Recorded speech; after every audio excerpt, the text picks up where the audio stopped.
invisibility. In the future, I think we can envision a type of product that you could legitimately call invisibility, but I think you're going to see that there are certain distortions in the light that make it roughly visible, so we're calling it cloaking right now.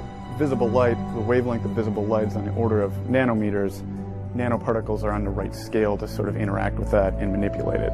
In principle, it's actually possible to get an object that will guide light around itself.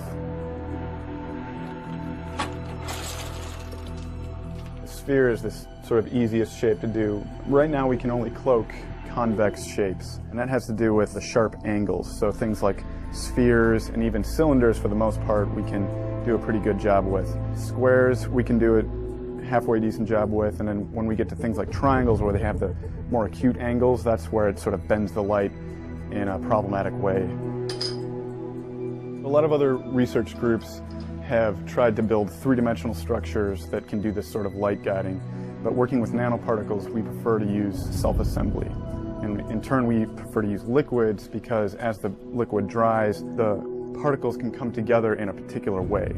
So by controlling the structure of the particles, we can control how they come together. Go ahead. Now it's important to get the droplet size right, since this is sort of a surface area effect, so that's why we're using this atomizer. Of course, it takes a while for the students to get the technique down. Things don't dry evenly. That adds to the distortion of the light. So we just chose to use a simple hair dryer, and it also speeds things up for the demonstration. So what future uses do we envision for this paint? I mean, of course, beyond the general novelty of being able to move about undetected, I think there are going to be a lot of applications for this. So, of course, the military is very involved.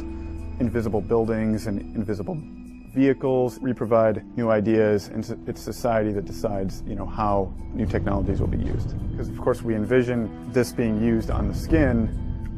We want everything to be safe. If this stuff gets onto the wrong hands, reverse engineered by people who wish to do harm. لا تنسوا اللايك والاشتراك في القناة وتفعيل الجرس ليصلكم كل جديد.